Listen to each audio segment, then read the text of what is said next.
Hello and welcome to this video, and on this video I am going to be ranking the 10 greatest jazz albums of all time. Well, the 10 greatest jazz albums according to me, because of course these lists are always a little bit subjective, aren't they? But they're also, I think, a little bit objective as well. I think we're talking about some of the greatest albums ever made on this list, not just jazz albums, but in the whole of 20th century music. Jazz is the overarching art form in 20th century popular music. It's the foundation, along with blues, of most of the music forms that we listen to outside classical and folk. It's the originator of rock and roll, of rock music, of jazz fusion, of prog, of reggae, of blues, rock, heavy metal. All those music forms have their roots and DNA back into this incredible art form that developed probably at the end of the 19th century and first emerged into the public consciousness when it was recorded for the first time in 1917, when the original Dixieland Jazz Band was recorded. Of course, all those early recordings were 78s, they weren't albums. This makes this list a little bit difficult, because if we were strictly dealing with albums that were made as albums, rather than the original idea of what an album is, which was a collection of songs. When albums first came out, they were actually like a photo album, and they were a collection of 78 records brought together. So I've used the label quite widely on this list to include a few albums of musicians that cannot be taken out of this list, cannot be missed off the 10 greatest jazz albums list. When I researched into this and had a look at a few other top 10 jazz albums, I felt they were really missing some really important musicians.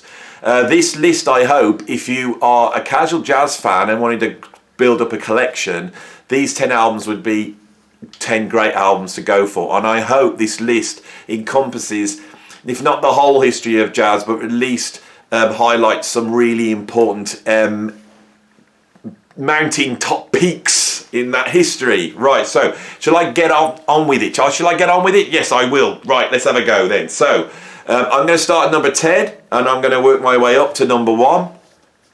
It seems quite ridiculous trying to rank some of these albums over the others, but I have tried to rank them in an order, and I'll try and give you my reasons why. So at number 10, I have an album which is more of a personal choice for me. I really do think this is one of the greatest jazz albums ever made. It's an album by an artist that I feel cannot be missed off this list, a giant of 20th century music, and that artist is Thelonious Monk. Thelonious Monk is almost like beyond category in the history of jazz. He emerged in the late 30s, early 40s at the jam sessions at Minton's, along with Charlie Christian and Kenny Clarke, that laid the groundworks for bebop. And we're talking before Charlie Parker had got involved. He was a groundbreaking musician that went his own way. He had a difficult career because he had a vision that was entirely unique, that presaged free jazz, that presaged the way the blues would develop into rock and roll. He pulls all these elements together, right from early jazz right to modern jazz. He had a percussive approach to piano playing, which really influenced musicians like Cecil Taylor. His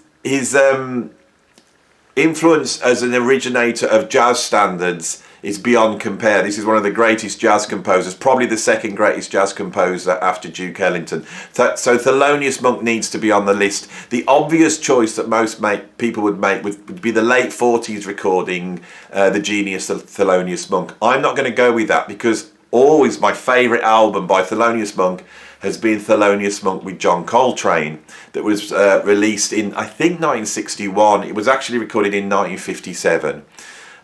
Coltrane before then had been a slow starter. You know, Coltrane is the same age. He was born the same year as Miles Davis. Miles Davis, by 1947, was recording with Charlie Parker. Coltrane is a much more slower process, and he slowly builds towards something quite incredible. He's held back by drug abuse throughout the 1950s, and around about 57 he cleaned himself up, and I think this is the first real insight into the genius of Coltrane. And when you listen to Coltrane's playing on this album, it is some of his most incredible saxophone playing, which seems to be just released into the world through Thelonious Monk's compositions. I think them together is one of the great pairings in jazz. So yes, Thelonious Monk with John Coltrane was released in 1961, recorded in 1957. Then Coltrane returned back to the Miles Davis Quartet and made some of the greatest albums ever made, which we'll be featuring on this list. On this album, what you hear is the incredible brittle and sparse and humorous approach that Thelonious Monk takes, you know, which is winsome and witty and frivolous and yet very heavy, contrasted with the incredible sheets of sound approach from John Coltrane. And on this album, he absolutely burns. And I've always felt that Coltrane had in his sound something that goes right back to the heart of the blues, as does Thelonious Monk's compositions. Thelonious Monk's compositions are always referring to the blues, and I feel to hear those two things together is an actual magical combination, which we never heard again, really. There's a few bootleg recordings, there's a few extra recordings you can check out here and there, but this is a really magical pairing of two of the greatest musicians in jazz history. So that's what I've got at number 10, is Thelonious Monk with John Coltrane from 1957. Right, at number 9, all right, now I have an album which I really tussled about putting on. There is a number of albums that we're going to go in this place, and I'm going to tell you the albums I missed off the list now that I feel should be on the list and were really hard to squeeze on. One was Sunday at the Village Vanguard by Bill Evans, probably the greatest piano trio album ever made. One was from 1959, Mingus Are an incredible jazz album that presages that basically takes the history of jazz, the sort of compositional approach of Duke Ellington, and funnels into a group approach which really sort of presages what's going to happen in the 1960s. And one was Out to Lunch by Eric Dolphy, an absolute genius album that came out, I think, in 1964. None of those albums have made the list, and there's a part of me that questions whether I should have put this album on the list, but I'm going to try and argue why it's on the list here. So at number 9, I have Time Out by the Dave Brubeck Quartet that came out in 1959. This album contains the hit record Take 5. Now, Take 5 for me is a remarkable recording, an absolutely remarkable recording, which I think has been diminished because it was a pop hit. So the snobby jazz elite can't stand, mainstream success, and they will question it and put it down as appealing to the masses. And yes, Take 5 does appeal to the masses, but when you listen to that composition, I think it's absolutely groundbreaking, as is this album as a whole. On this album, Dave Brubeck, with his incredible quartet with Eugene Wright on bass, one of the greatest jazz drummers that ever lived, Joe Morello, and the incredible Paul Desmond, that beautiful West Coast sound, which I really wanted to represent on this list. Together, they're one of the magical quartets for me. Absolutely beautiful playing. They never put a foot wrong. And again, you have that pairing that is so essential in a classic jazz group of Brubeck's sort of block chord approach. Apparently, Brubeck had in his youth had an accident. I think he fell off a horse or something like that, but I think he basically hurt his back, and he was not able to play those sort of flowing lines associated with the Bud Powell. And so he takes a very unique approach where he solos sort of in block chords, a very rhythmical approach, and informed by classical music as well. He'd had a classical formal music training, and he brings this into a style which was extremely popular amongst a sort of college audience in the 1950s. This is a movement that presaged rock and roll, really.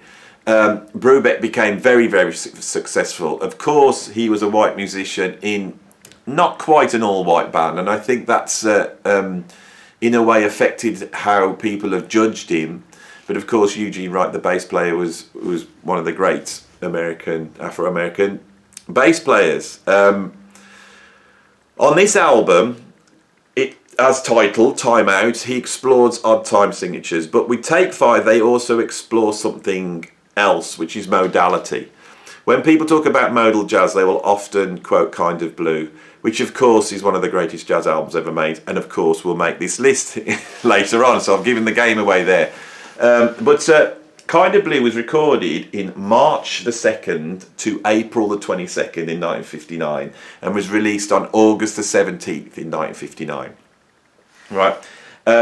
This album, Time Out, was recorded between June and July, right, 1959, and was recorded and was released on August the 18th, the day after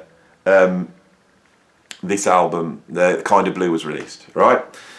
So there's no way that Brubeck had heard at that time Kind of Blue. Now, when we listen to Kind of Blue is a concept album in much the same way as Time Out is, but Kind of Blue is exploring the blues, and it verges towards modality. The famous song on there, So What, actually is not strictly modal because it switches between two chords. It switches between D minor and E flat minor. It explores those chords in a modal way. But on Take 5, not only is this one of the first jazz tunes in an odd time signature, but it's one of the first jazz tunes that when the solo takes place is entirely modal. There is no modulation going on whatsoever. And the way that Paul Desmond expands on that modal scale, which is most likely the Dario mode, I'm not too sure, but I'm pretty sure it will be the Dario mode, same as So What, is absolutely incredible as he uses the upper partial tones of that mode and explores the key tones within that mode to expand out of that mode. It's an absolutely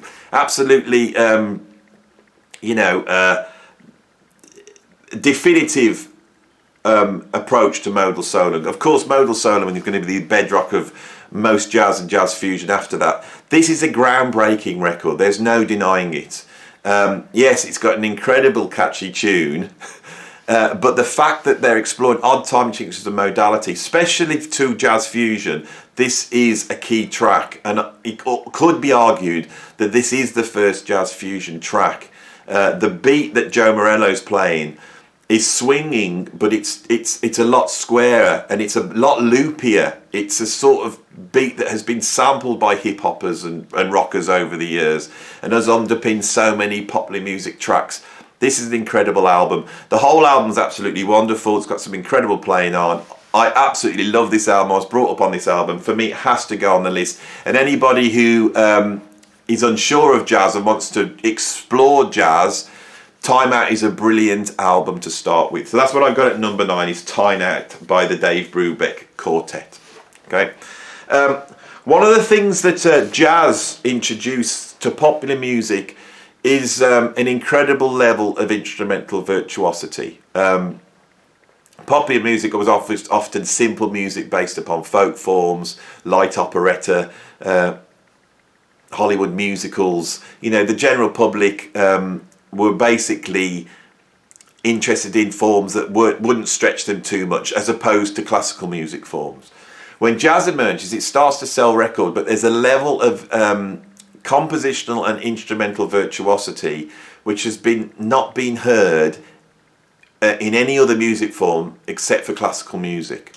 The musician that took instrumental virtuosity and took it to the limit, and to this day is still not surpassed as far as I'm concerned in terms of instrumental virtuosity, was the great Art Tatum, that actually emerges in the early 1930s.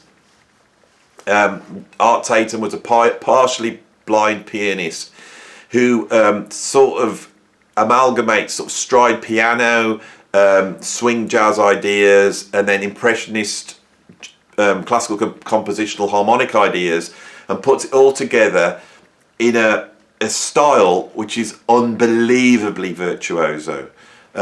Classical pianists could not believe what this guy was doing. You know, when Oscar Peterson first heard, I think, Tiger Rag by him as a young budding pianist, he thought it must have been played by two pianists. Art Tatum is an example of, he is the example, in fact, of the virtuosity element within jazz. Art Tatum is going to inform musicians like Charlie Parker. He's going to inform musicians like John Coltrane. Every musician now that's coming to jazz and seeing it as being a testing ground, which is an incredible aspect of jazz, but it is also its downfall, I think, now. But that is rooted in Art Tatum. Art Tatum recorded many group performances throughout his relatively short life, because I think he died in 1954, relatively young. I think in his late 40s. But he also, I think, was at his peak when he recorded solo piano performances. There was a number of solo piano performances recorded in the late 40s that are absolutely incredible. But the recordings that made his name were released in the early 1930s, actually recorded around about 1933. And these early recordings from 1933 that include Tiger Rag that Oscar Peterson heard as a young budding pianist were collected together in 1960 on an album called Piano Starts Here, and that's the album that I've got at number 8. An incredible album, which is just jaw-dropping. If you're interested in jazz instrumental virtuosity, you will not probably hear anything that surpasses what's going on this album, and it's really interesting to tease out things he's doing with scales, things he's doing harmonically, the way he's expanding harmony, the way he's using the colour tones of chords to expand on chords, that really pushes jazz to the next level, and I think is the real foundation of bebop. So that's what I've got at number 8, is Piano Starts Here by Art Tatum, that originally came out on Columbia Records in 1968 and comes from the 1933 studio recordings of the solo piano of the incredible Art Tatum. Right. At number 7, and this seems to be so low on the list to have this here. At number 7, I have got Giant Steps by John Coltrane. Okay, so as I said, Coltrane was a late developer, slowly developing an approach to saxophone playing which has been called the sheets of sound. This presaged these sort of free jazz explorations. Coltrane wanted to free the saxophone, and he wanted to free the saxophone and free jazz from the bottom up. He wanted to take the functional harmony of jazz, which would be the blues, which would be the 2-5-1 chord change, and he wanted to expand it out. One of the approaches he developed to do this, and there was many approaches, was a thing called the Coltrane matrix, which was where he would superimpose into a 2-5-1 chord progression two other 2-5-1 chord progressions, sort of a major third apart, or sometimes a flat 5 apart. It basically expands the harmony out, so the cadences are echoing out into sort of 4 dimensions. It's an incredible approach. This is really showcased on the album Giant Steps, and on the tracks Giant Steps and Countdown. The chord changes on these tunes change a lot. They transpose into very difficult keys. You know, for jazz musicians, moving from one key to another is difficult depending on what sort of change they're trying to make. On, say, a guitar, it's very easy to just change from a key, one key to another key that's just a semitone up. That's a very easy change. You know, on a piano, you know, say moving from C major to G major, where there's just one note changing, is an easy change. On Giant Steps, the changes are awkward, they're hard to hear, they're happening incredibly fast. Coltrane sets a standard there, which I think has become something that has hobbled jazz. You know, so many musicians felt that they cannot be a proper jazz musician unless they can play the through the chord changes of Giant Steps, which I think is a shame. It's hobbled jazz in a way, because I think people forget about the musical reasons why Coltrane is doing this. He's trying to free jazz. He's trying to get it to a point where musicians are free to play what they want, not be tied down by a straitjacket. And also there's esoteric aspects, spiritual aspects in terms of the numbers of what Coltrane's trying to do. And also this track, Giant Steps, deflects from the genius of this album, which has got explorations in all sorts of aspects of jazz. There's a lot of modal explorations. there's explorations into the blues. One of the things that's less mentioned about this album is that 3 of the tracks are named after people, right? So we have Naima, which is one of the most beautiful jazz standard ballads in the history of jazz, named after John Coltrane's then wife. You have Mr. PC, which is named after the bass player Paul Chambers from the Miles Davis quintet that Coltrane was playing at the time. And you have Sayada's Song Flute, was named after his cousin, I think it was, or niece, I'm not too sure. All of these tunes are exploring different areas, as different as what Giant Steps and Countdown explore. If I take, for example, Mr. PC, PC is a simplified blues. Each chord has been stripped down to a very basic minor chord, and it allows Coltrane to take the blues and expand it outwards, something he would do later on a track like Chasing the Train. This is really laying the groundworks of free jazz.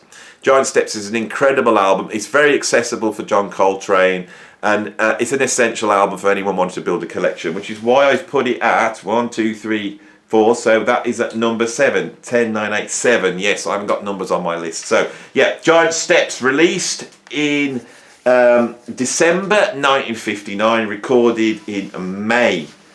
But this is incredible. It was recorded in, I think, one day in February 1959, and then 2 more days in May, the 4th and the 5th. So this album was made over 3 days. It's absolutely incredible.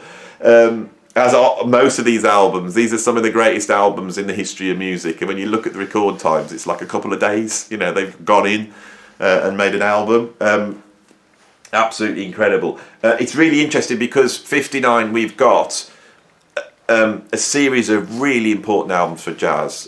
Kind of Blue, Mingus Time Out, Giant Steps. These are all coming out in 1959, and it's really interesting to look at the dates. So this is recorded pretty much at the same time as Kind of Blue. They're jumping into those 2 sessions. Can you imagine that? Can you imagine being involved in the making of some of the greatest albums ever made? Right, another album that was recorded literally 2 or 3 weeks after Giant Steps was an absolutely groundbreaking album, and I have it at number 6, and that's The Shape of Jazz to Come by Ornette Coleman.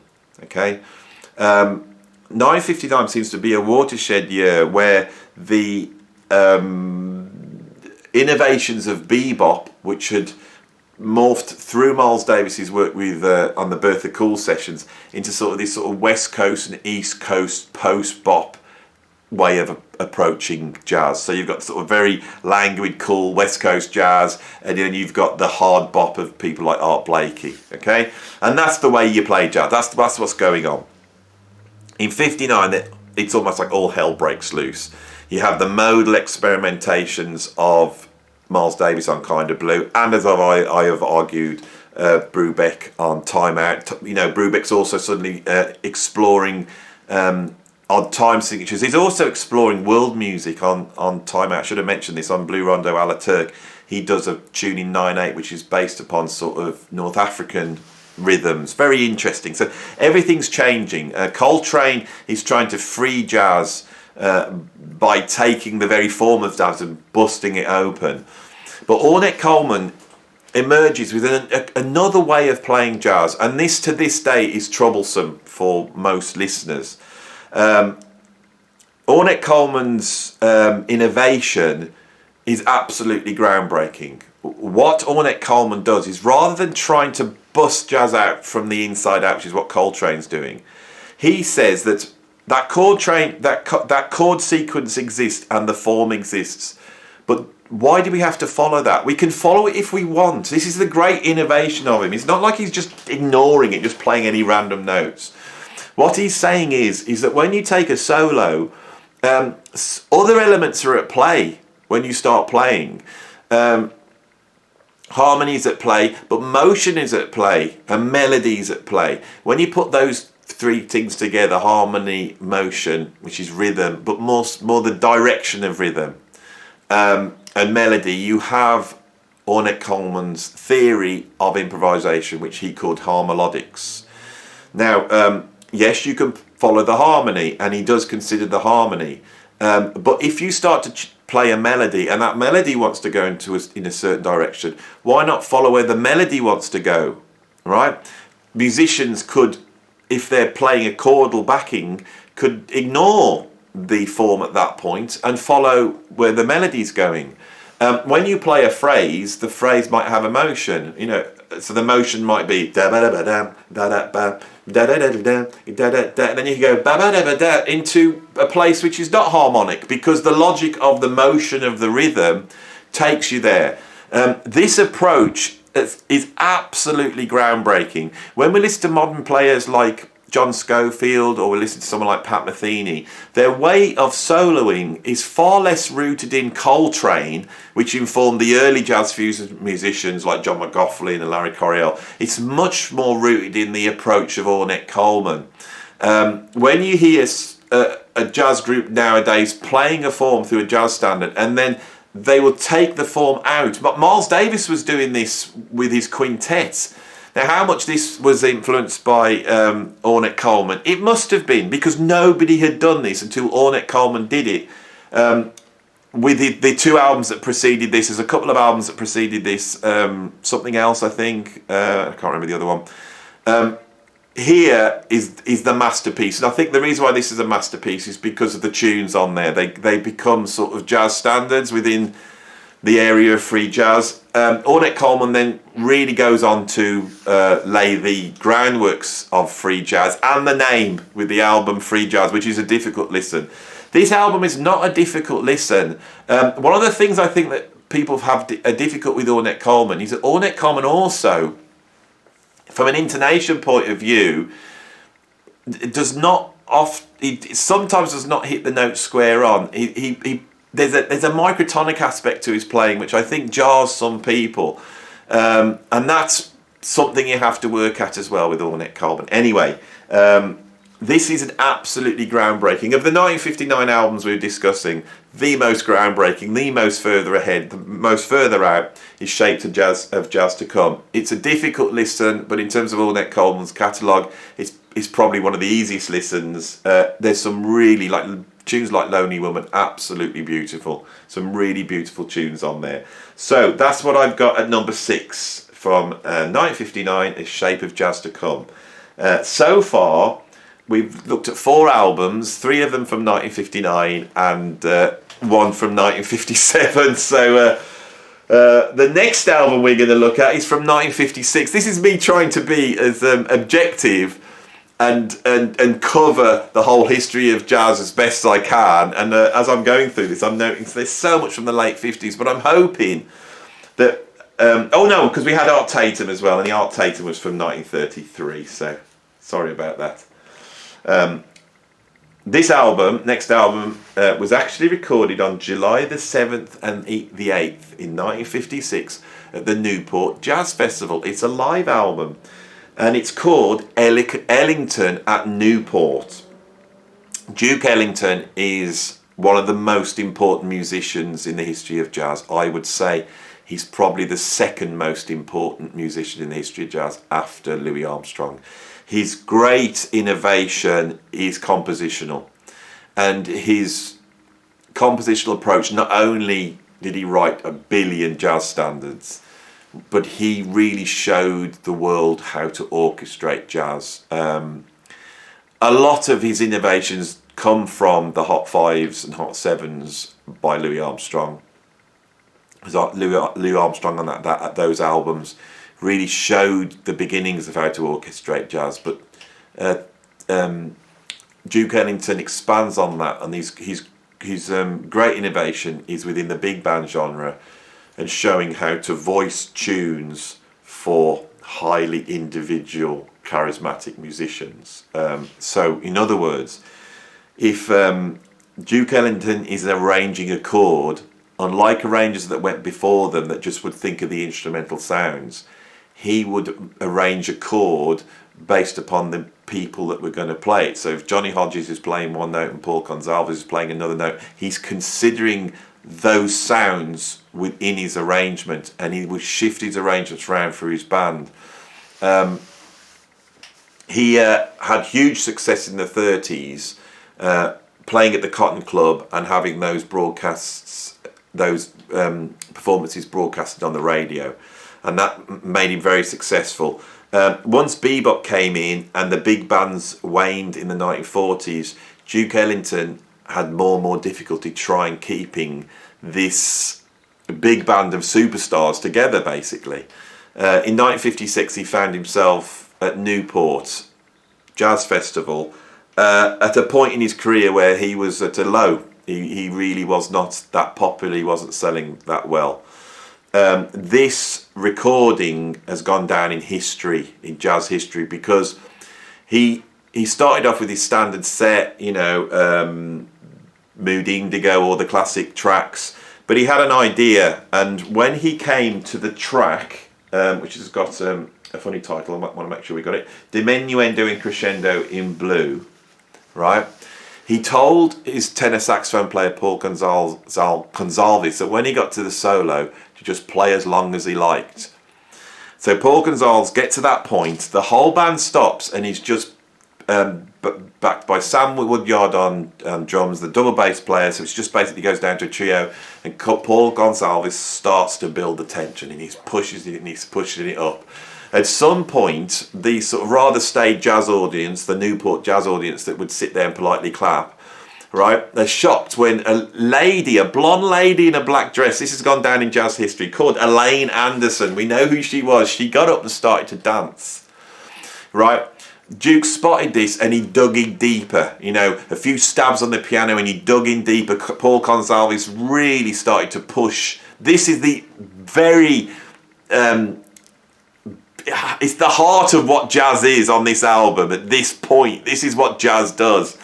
And the audience got up, they saw this girl dancing, they started to dance, and it almost caused a riot, right? This one recording put Duke Ellington back on the map as a performer, and it's gone down in history as being one of the great recordings. We have to have an album on here that represents Duke Ellington because he's one of the most important performers, like I said, and this album contains beautiful live recordings of Duke's incredible compositions, but we also have that performances, those 27 choruses that Paul Gonsalves played, with very little backing, and when you've got little backing in a jazz group, you can expand out. Duke Ellington, who was there pretty much at the beginning of jazz history, is pushing the envelope out here. This is the basis of where free jazz is going to come from, where modal jazz is going to come from. It's the freedom that is put on display within that tight arranged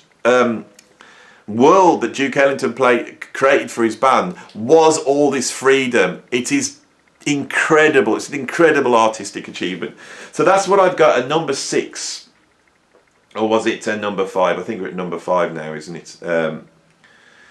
Is Ellington at Newport by Duke Ellington, the Duke Ellington Orchestra, recorded on July the 7th and 8th at the Newport Jazz Festival, released November in 1956. An incredible recording. Right, what have I got at? Let's just count this up, make sure I don't get 1, 2, 3, 4, sorry, 10, 9, 8, 7, 6, 5. So we are at number 4, aren't we? That's right. So at number 4, here we have a little bit of a cheat, right? There is an album out there that you can buy, which is an album in the true sense of the word. It's a collection of a number of recordings by the incredible genius of bebop jazz, Charlie Parker, and it's a collection of all his Savoy and Dial recordings. Savoy were 2 record labels that Charlie Parker was signed to in the mid-40s. The album's called The Complete Savoy and Dial Masters by Charlie Parker. Charlie Parker is not the architect of bebop, but what Charlie Parker brought to bebop was the sound and the phrasing. You know, what you associate with bebop is that, that is Charlie Parker. That's what he brought to jazz. An absolute utter saxophone virtuoso that from Kansas City that took that sort of double time solo approach and chucked it through chord changes using the chord tones of the upper notes of the chords, the ninths and the flat fives and the 13ths, to create a new way of playing with an incredible rhythmical approach to phrasing. Charlie Parker is, I would say, the third greatest musician in the history of jazz, with Louis at the top, Duke at second, then Charlie Parker third. An absolute genius. He emerged because of a recording ban that happened in the 1940s. A lot of bebop sort of developed out of sight. So when Parker first gets a record deal around about 1945 on Savoy, this style has developed, and Parker comes in and just starts to create masterpieces on Savoy. He then also at the same time gets a deal with Dial, and he records a ton of masterpieces on Dial. There's some other incredible recordings by Charlie Parker, but the real classic recordings are these recordings on Savoy and Dial. This includes musicians like Kenny Clarke, Max Roach. He's got some of his great pairings with Dizzy Gillespie. It's got some of his incredible pairings later on with Miles Davis. The complete Dial recordings were recorded between 1945 and 1948. In those 3 years, Charlie Parker was regularly going into the studio and recording some of the most important music in the history of jazz. The first Miles Davis session was in 1947. And it featured on that recording Charlie Parker on tenor saxophone. I've made a little note there, which was apparently recorded. No, it wasn't. I haven't got a date for that. I was reading another. I hate having notes. I like to try and do it out of my head. Tunes like, Minnie the Mooch, Now's the Time, Relaxing in Camarillo, all these insane, Donna Lee, all these insane jazz standards, right, are contained on this recording. What bebop did was turn jazz from a popular music form that people danced to, that singers sung over. It turned it into a high art form that people listened to. But there was like a punky attitude that they were doing this in a way to separate themselves from the generation before. Musicians like Dizzy Gillespie seemed at the time quite scathing against musicians like Louis Armstrong, and Louis Armstrong was vocal in his dislike of bebop. There was a definite generational shift. I don't think that lasted long. There's plenty of photographs and stories of these musicians, smiling and laughing together, and I'm sure the respect for Louis was immense, from all musicians. I think Miles Davis once said that there's nothing that's in music that Louis hadn't played on his horn, which I agree entirely with. But bebop at the time was almost like a punk attitude within jazz of we're the new lions and we are making this new music form. And although it was very dense and complex, there's an approach to riffing which we see emerge later on in rock and roll and eventually in rock music. This music is so influential, and in a way I think has hobbled jazz, because this bebop approach to improvisation has become the way that you're supposed to improvise within jazz. And musicians don't feel that they are proper jazz musicians unless they can solo through the changes like Charlie Parker, and I think that's a shame. I don't think Charlie Parker was making music for that reason. I think he was trying to make beautiful music, and with most originators, when you listen to Charlie Parker, it seems effortless. It always sounds like he's just floating through that, whereas nowadays when I hear people play bebop, it sounds like either someone's rehearsed a ton of licks and is just going through the cliches, or they're struggling. It's one of the two. Parker never sounds like that, and neither do the musicians that play with him, people like Bud Powell and Dizzy Gillespie and Miles Davis. Miles Davis brings a mournfulness, an introspection to bebop, which he then takes further onto the Bertha Cool sessions. And the Bertha Cool album, which came out in 1948-49, is an album that should really be on this list and is an honourable mention without a doubt. But I haven't got it, but what I have got at number 4 is the complete Savoy and Dial recordings by Charlie Parker, essential recordings for anybody interested in jazz. All right, I was just mentioning this album, and again, it's a bit of a cheat. It's an album, it's a collection of recordings, and we're going right back to 1925 to 1930, right at the beginnings of jazz. Jazz is just starting to get recorded properly, and we're of course talking at number 3, the Hot Fives and Hot Sevens by Louis Armstrong. Louis Armstrong is the great genius of jazz. He's the great genius of 20th century music. There is a thing called jazz, right, that is around at the beginning of the century. When record companies actually get round to recording it, and it takes a while for them to do it, they start releasing these recordings, and jazz is a new music form. It's not a historic form, it's doing something new, and it sets the world alight. It's a popular music form. So jazz starts to get recorded. Once you're going to record an improvised form, you have to start to organise and arrange it for it to be able to be recorded. You can't just stretch out and just jam and, and everyone have a party. It's not, you can't do that anymore in a recording studio. You've got to come up with a 3-minute, piece of music. Louis Armstrong is the great genius of doing that. He's also instrumentally, as an improviser, one of the greatest improvisers ever lived. There were other incredible improvisers. Sidney Bechet before him is an incredible soloist. But Louis has that virtuosity on the trumpet. He has the command, but he also has the ability to organise the music and organising it ways which really lays the groundworks, I think, for virtually everything that's going to happen in popular music and jazz after that point. Big bands are going to sound like the Hot Fives and Hot Sevens. Drummers, bass players, singers are going to copy the phrasing, the arrangements, the way vocals interact, the use of the recording studio. All these things are pioneered on these recordings. If I was going to say the most important album of all time, it may well be the Hot Fives and Hot Sevens, but here we have it languishing at number 3. And the reason for that is because the 2 albums above it are the 2 sort of monumental albums in jazz history, and I felt that they need to go above it. But there's a strong argument that this should be number 1 on the list. As I'm describing it, I feel I may have made a mistake, and maybe it should have gone to number 1. It's archaic in its recording. We're talking right at the beginning of recording. Some of these aren't recording without microphones. The microphone didn't get invented till 1925. So some of this is pretty primitive. So it's a difficult listen for modern listeners. I absolutely love these recordings, and I get so much joy from listening to them.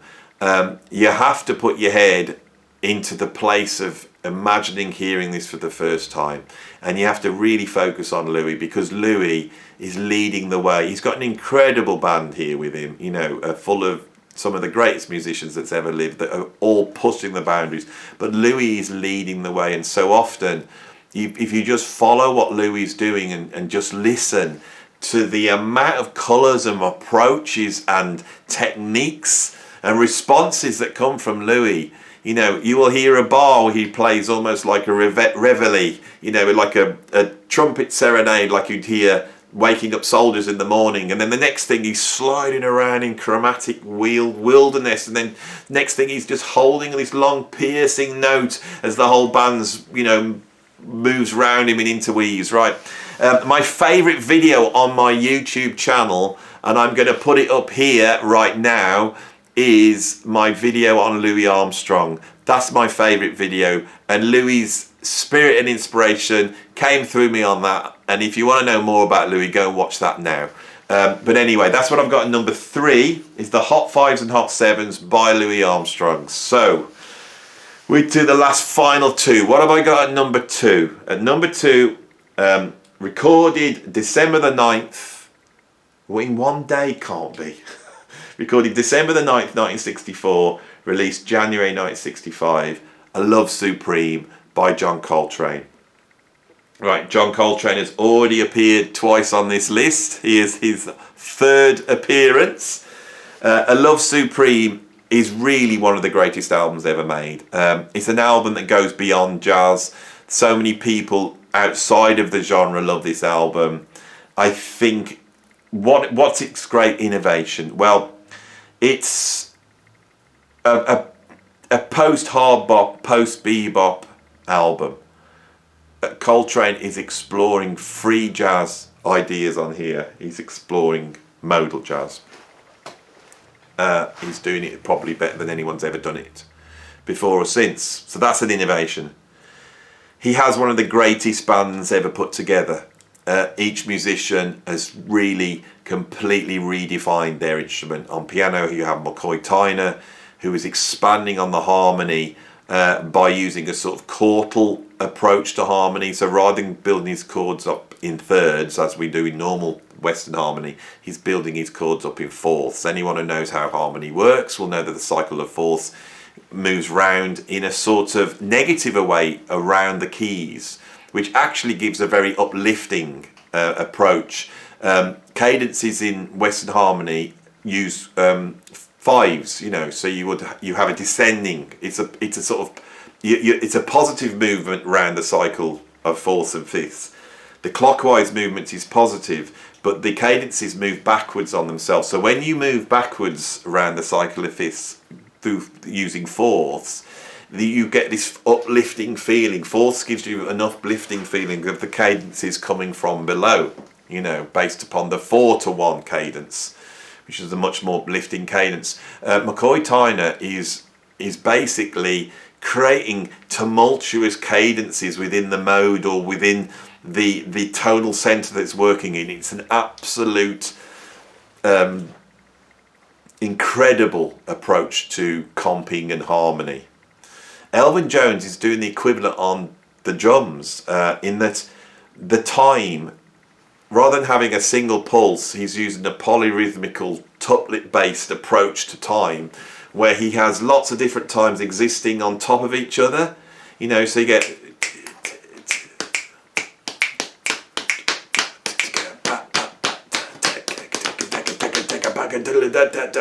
all these things, and he has a way of somersaulting through these different times. Also, he's got a way of hitting the drums and emphasizing certain crescendos within the music, which I don't think any other drummer has been able to emulate. You know, he has a way of just hitting the snare drum, bass drum, and crash at the same time, which has so much force within the music. This music's very muscular. It's really predating heavy metal and heavy rock. It's got a heaviness to it that we're going to hear in bands like Black Sabbath and Led Zeppelin. There's a heaviness to this that we've never heard in jazz before. That heaviness is coming from Jimmy Garrison on bass, who's playing the bass almost like a flamenco guitarist. He's banging it and strumming it. There's not walking bass lines, but there's these big strident block chords, you know, almost like power chords going on. Very muscular band, but very subtle as well. But I don't think that is the major innovation of A Love Supreme. I think the major innovation of A Love Supreme is to plug in to spirituality. This album it acts almost like a prayer. In fact, the final track, Psalm, is a prayer that John Coltrane wrote. John Coltrane in 1957, as I remember earlier in the video, I was saying that he had problems with drugs, with alcohol. In 1957, he went through almost like a spiritual awakening.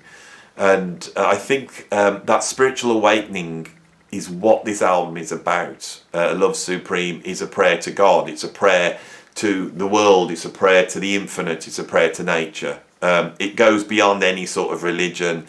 I think people who are spiritual or non-spiritual respond to this when they hear it. And I think that's its great innovation. When we hear bands like the Mahavishnu Orchestra or Carlos Santana, or any artist that has made spirituality the foundation of their music, it really has its roots here in this album. Yes, there's some of the religious albums that Duke Ellington made, for example, but those are much more rooted in a sort of Christian idea of spirituality. A Love Supreme doesn't seem to have that. It seems to have its own world of spirituality. It's an incredible album, and that's what I've got at number 2, is A Love Supreme by John Coltrane, released 1965. So of course, you've probably now worked out that at number 1 I have Kind of Blue. Kind of Blue is one of the biggest selling albums in jazz history. It's one of the most liked and loved albums. It's also one of the most talked about and innovative, groundbreaking albums. So Kind of Blue was recorded by Miles Davis in 1959. I've now got to say something about it that no one said before. Well, let's have a go at just one aspect of it that you might not have thought of. This album, right, is called Kind of Blue. What Miles Davis is going back to is the blues, but he's not going back to the blues as in a 1-4-5 chord progression over 12 bars, although he does do that at some certain points. He's going back to the blues as much more of a vibe, of a sound, of a certain approach. It's conjuring up an atmosphere. Miles Davis has been exploring this before, but if we take the album that came before this, Milestones is first full of virtuoso playing. I prefer Milestones more to Kind of Blues, an album. I think Milestones is a brilliant example of the virtuosity and incredible instrumental dexterity of the Miles Davis Quintet, which is probably the greatest, jazz group operating at that time. On Kind of Blue, he changes pianists. Rather than using Red Garland or Wynton Kelly, which are much more rooted in a sort of post-bebop way of playing, he brings in the incredible Bill Evans. As I said earlier, I nearly put a Bill Evans album on the list, Sunday the Village Vanguard, with his incredible trio with Paul Motion and Scott LaFaro. In fact, that's the last day ever recorded by Scott LaFaro, and I would have loved to have talked about Scott LaFaro on this video, but I'm not. I'm here to talk now about Kind of Blue. Bill Evans brings in an approach which is pulling from almost like impressionism and expressionism, classical music. There's a harmonic approach which is very interesting. Of course, this album's celebrated because of its modal approach. But I think the great breakthrough of it is not so much the modality on here. It's the calming down and expanding out after bebop. It's the stretching out of the forms, and in stretching out the forms, I think there is a space that's allowed to that Miles puts into this album. Miles does this a number of times. Miles can be really frenetic. He himself has a very economic way of playing, but he often pits himself against someone like John Coltrane or Wayne Shorter or John McLaughlin, who is very florid and busy, and he explores those areas. But on albums like In a Silent Way and on Kind of Blue, he pulls it all down, and for me, he stretches it out. He stretches the forms out. That's the big breakthrough. Coltrane at this time, as we've said, is trying to bust harmony out from within. He's trying to take the 2-5-1 and he's expanding it out, so you've got like 3 2-5-1s in 3 dimensions all working at the same time. But the following year after this, Coltrane makes My Favourite Things, and when he takes the solo on My Favourite Things, he really stretches it out. He takes those 2 chords and he stretches it out. This is definitely the great breakthrough of Kind of Blue. Now, how does this have an influence? Well, classical composers at this time in the 1950s exploring all sorts of atonalism, serialism, 12-tone ideas. They're trying to bust harmony out. They're trying to get rid of the key centre and the chord centre. But then there's a shift. Musicians like Terry Riley and Steve Reich, they start to put their heads around, and they hear what Miles Davis is doing on this album.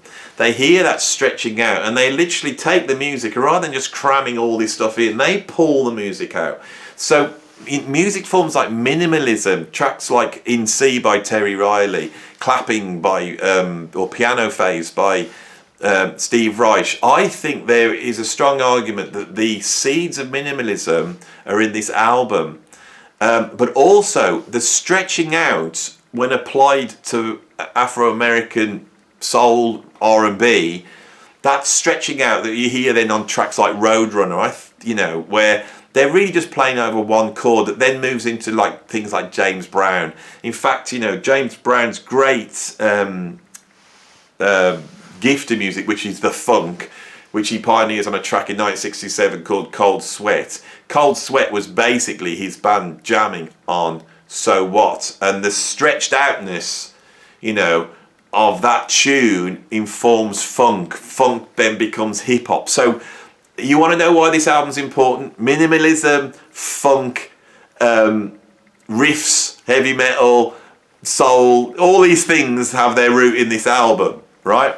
But, and this is something that's influencing me more and more when I do this channel, is that when a musician can do this and sell a lot of records at the same time, when they can be innovative and yet make that new innovation accessible, in other words, innovate in a way which people understand and are willing to move forward, this pushes culture forward. This is so important, and this is what we have with the album Kind of Blue. It really is the greatest jazz album ever made, I think. So that's what I've got at number 1, and that is my top 10 of what I think are the greatest 10 jazz albums ever made. Whew, that was a difficult one, trying to get through all that. Some of these lists stress me out. I tell you, they stress me out. You know, I know people are going to go, what about so and so? Why haven't you got this on the list? Where's so and so? I know that that's going to happen, and I don't want to just go for the obvious. I want to make a statement, and I want to try and create a story that goes through, in this case, the history of jazz. So I hope I've done that. If you liked what I did, please, you know, drop a like down below. If you want to hear more stuff like this, subscribe and click the notification bell, and it will tell you when I'm making new videos. And if you want to go deeper into what I do and support me here doing what I'm doing, then become a patron. The link's down there. I would appreciate that very much, and you will find there's a ton of content on there that is like this and even a little bit further out than this. So I hope you enjoyed this video, another top 10 video, but one I haven't done. This is a new thing, you know. I'd love to see how many views this gets. You know, I don't think it'll do that well because jazz never does very well on my channel. Now, you know, people who watch my videos will know that obviously there's a whole ton of people watching at the beginning and then they switch off, and then you get the hardcore, you know, the ones I love. All you are still watching now, you're my favourites, you are, right? And so I always have a little message for those people at the end, and my message would be this, you know, do you want me to talk more about jazz? Because I know way more about jazz than I do about progressive rock. And yet I am here talking so much about progressive rock, and I would love to get into jazz, but jazz, the viewers just don't come. You know, this is the problem. It's a very esoteric form. If I make videos about prog, the viewers come. If I make videos about jazz rock, less come. If I do it about jazz, nothing. My greatest video on my channel is my video about Louis Armstrong, which I made out of my love of Louis Armstrong. Go and check the views out on that. It's pathetic, you know. So I'm just letting you know, I would love to do more about jazz. I would love to talk about the Bill Evans trio. I would love to talk about the mystery of Scott LaFaro, the guy that really changed the face of bass, the guy that influenced Jaco Pastorius to do what he did on electric bass. This guy who died in his mid-20s after recording one of the greatest jazz albums, you know, Sunday at Village Vanguard, where Bill Evans died in a car crash.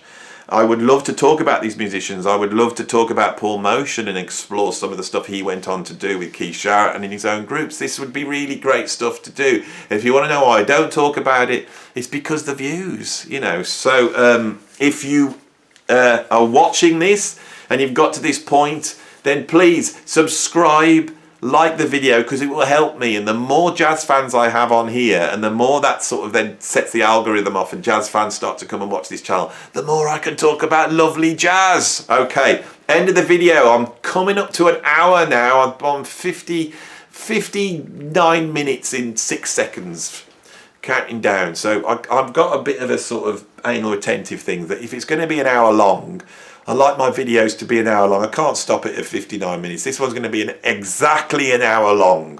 How about that? So I've got a minute to fill. All right. What shall I talk about? I don't know. Sat behind me, if you look to the left of my ear, my left, your right, Or is that right? Or is it your left? I can't tell because the camera switches it round. I can't tell. You can see a pink album poking up. Charlie Christian, live at Minton's. You know, when I was talking early on about those historic recordings that, you know, created bebop that Thelonious Monk was on, they're there. That's it there. Charlie Christian. Charlie Christian, I think, is the great unspoken genius of jazz who did so much. And there is a video here about Charlie Christian. Go and check it out right now.